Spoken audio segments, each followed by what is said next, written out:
So, dun tayo sa with subcooling. So, yung refrigerant natin is subcooled to 15 degrees Celsius.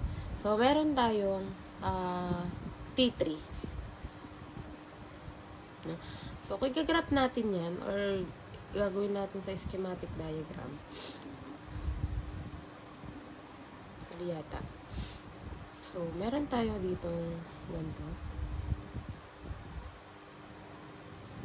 So, parang siya dito. Subcooled.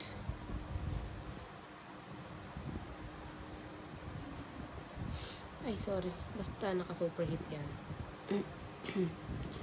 Tapos isa-subcooled natin siya. So, may temperature 3 tayo dito.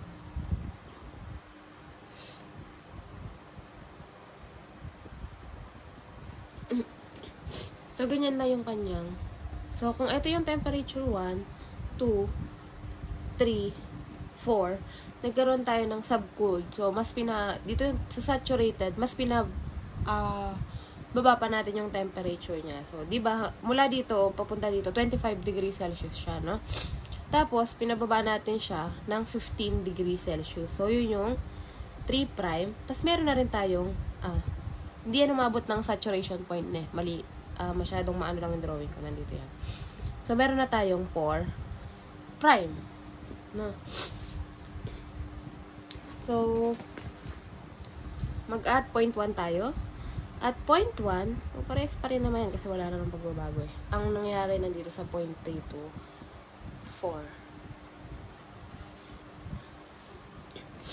So, meron tayong at 0.1, syempre, temperature 1 pa rin, na equal sa, ang temperature 1 natin is negative 10 degrees Celsius.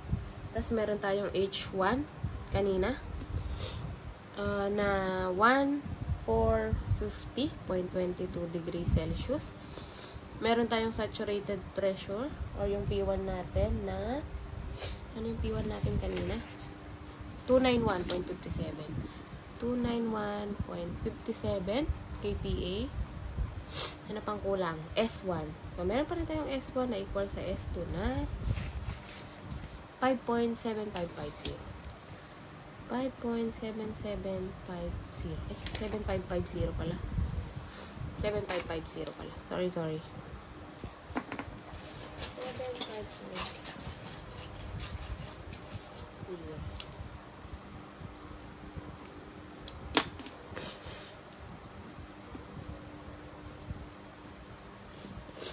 At 0.2, ganun pa rin naman. Papakita lang natin. So, at 0.2, yung ating temperature 2, 25 degrees Celsius. Pressure 2 na, ano yung pressure 2 natin? 1,004.6. 1,004.6 kPa.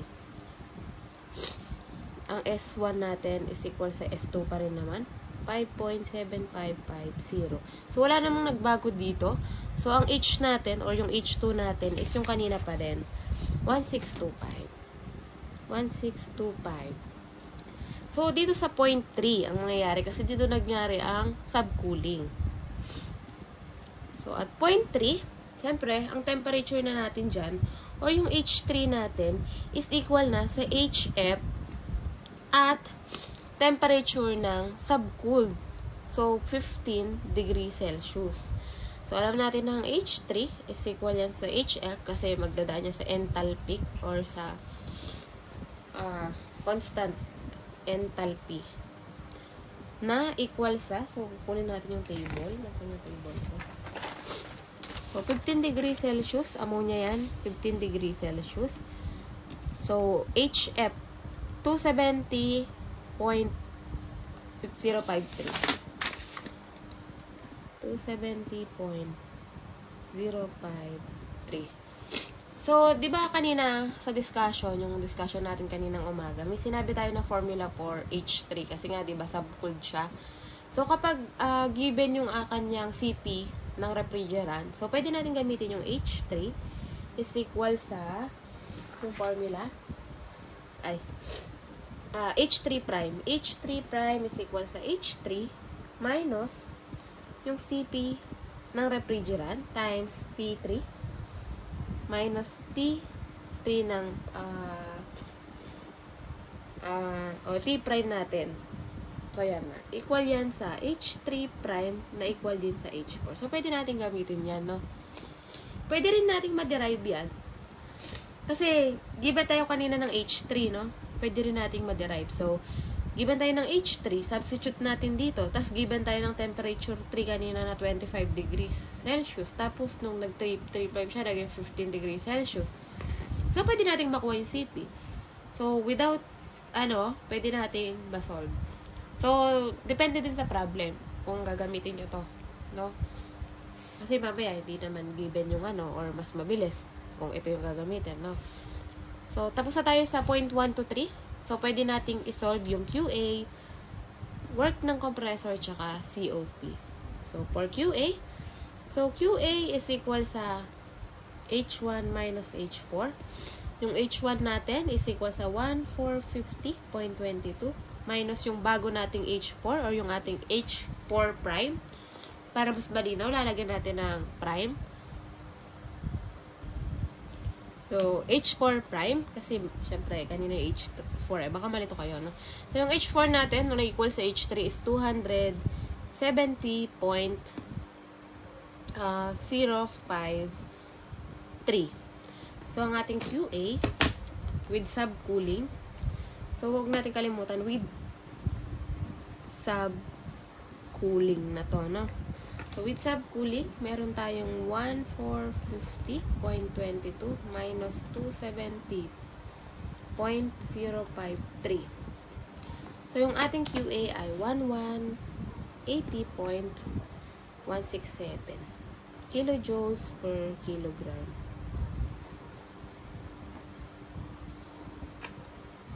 Next, para sa ating work ng compressor, meron tayong work ng compressor na H2 minus H1.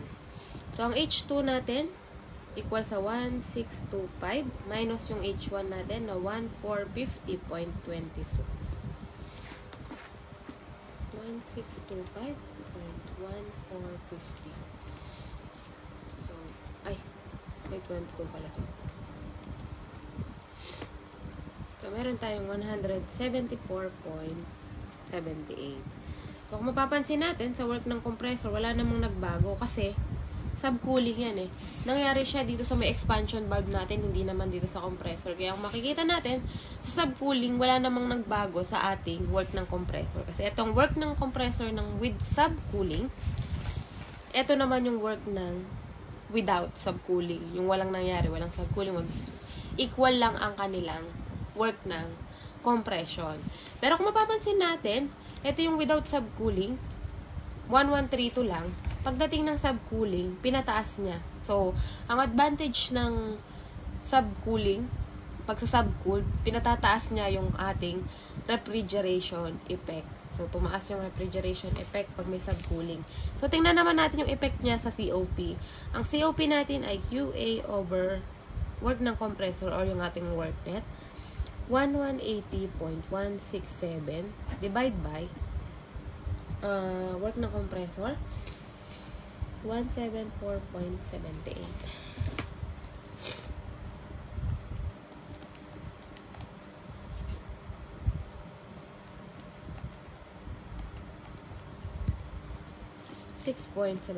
So, ang COP natin ay 6.75. So, kanina, ang COP natin ay 6.48. So, kapag subcooling, pinapataas niya din yung ating COP. Narap natin na kapag mataas ang COP, mas maganda. Mas mataas ang COP. So, ulitin natin yung mga effect ng subcooling. So, sa subcooling, pinapataas niya yung refrigeration effect. Pero ang ating work ng compressor, equal lang. Walang nagbabago. And pinapataas niya rin yung COP ng ating ref. So, yun lang sa subcooling. So, ang conclusion doon, mas advantageous kapag gumagamit tayo ng subcooling kasi nakita naman natin yung effect. Mas maganda yung effect pag may subcooling kesa doon sa walang subcooling. Next, tingnan naman natin yung effect kapag tayo ay nag-superheating.